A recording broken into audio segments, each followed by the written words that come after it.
Hello again, everybody. The UR Supreme Toys here. Today we're going to look at another DC Superpowers review. This time we're looking at Nightwing from McFarlane Toys. So let's take a gander. This box art is pretty good. Got his little symbol right here at the top. I was not a big Nightwing fan. I wasn't a big Robin fan in general. But Nightwing has become his own character over the last 30 years of significance in the comic books. This is the original Robin Dick Grayson. He has this sort of stylized artwork on the front. It looks like he's jumping out towards you, or if you look at it from the wrong perspective, he looks like his body shrinks into a tiny, skinny nothing with a giant upper torso. This is definitely not his original look. I believe this is more along the lines of the mid to late 90s style for Nightwing. Yeah, it would have been cool if they would have done the vintage original costume for Nightwing. I would have been like, oh, that's nice. But you know what? Nightwing's Nightwing. This is a cheap paint, cheap sculpt. They didn't have to do a lot. He's got his two little tonfas here. Is that what they're called? Sticks, tonfas, whatever. Look onto the backer card. Nothing new here. It's all the same. He has his little bio. Dick Grayson began his crime-fighting career as the original Robin, Batman's protege and crime-fighting partner. An expert acrobat and skilled fighter, Dick eventually left the nest and ventured out on his own as a new hero called Nightwing. Oh, what a silly fellow. Jiminy Crickets, Batman. I'm wearing all black now. Yep, that's the same Robin. Anyway, I don't think there's anything of significant note with the packaging or the figure, so let's go ahead and pop him out and see what we got. I love that. I love just being able to just be free of packaging and just throw it away. Pop him out. Alright, he comes with his two little tonfas. I think these are stupid. Nah, he needs his little weapons, but these sort of look like black pieces of macaroni, and you know, they're kind of warped from in the package, and they're very soft, pliable plastic, which is fine. I feel like this, for accessories like this, a firm, hard, solid piece of plastic would have been better, and it would have held its shape better. It would have looked better. They didn't sculpt anything in it. They could have at least sculpted a line in it. I'm really not too fond of these kind of accessories. They do these with a lot of figures these days, especially cheap figures, where they just throw in these little chunks of plastic, and they, you know, I don't like it. Let's take a look at Nightwing, Dick Grayson. His face sculpt is actually really nice. It's probably the highlight of the figure. The hair's done very well. The mask is done very well.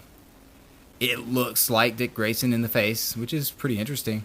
There's a little bit of paint slop around the hair, up around the hairline with the flesh paint, but it blends in well. You don't really see it from a distance. I'm surprised they actually got the mask painted so cleanly. I honestly didn't expect that. The ears are painted pretty good.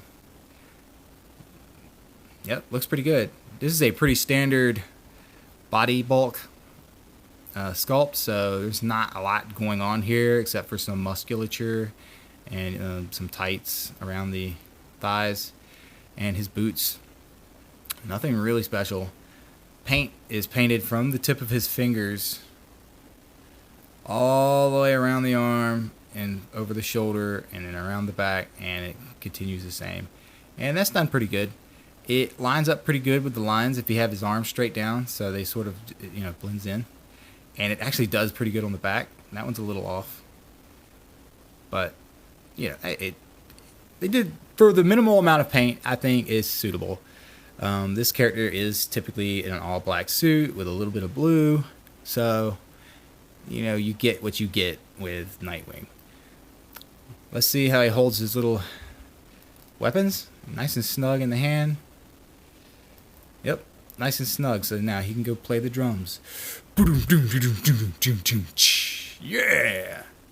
Drum Dick Grayson.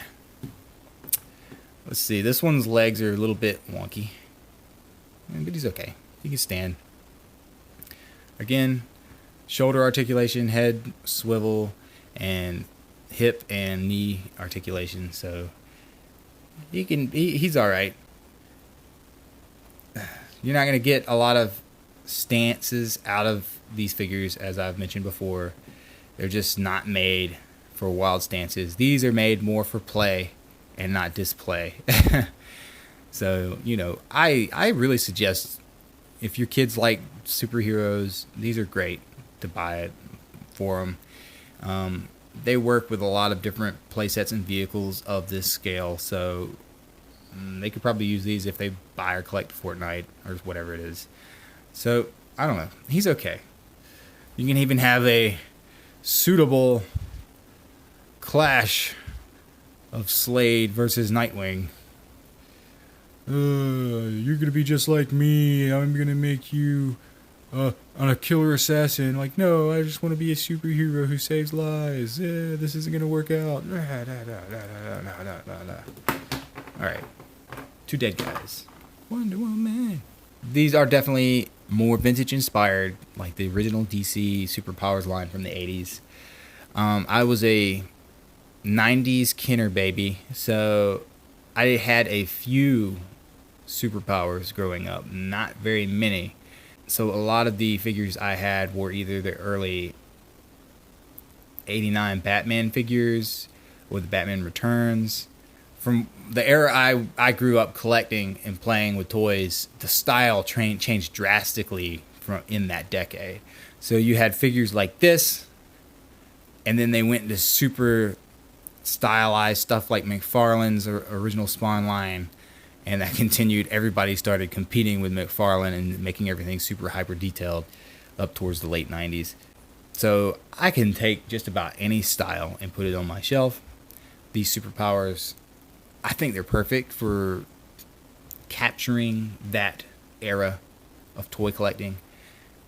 And I can't wait to see what else they make and release. I hope they do a lot.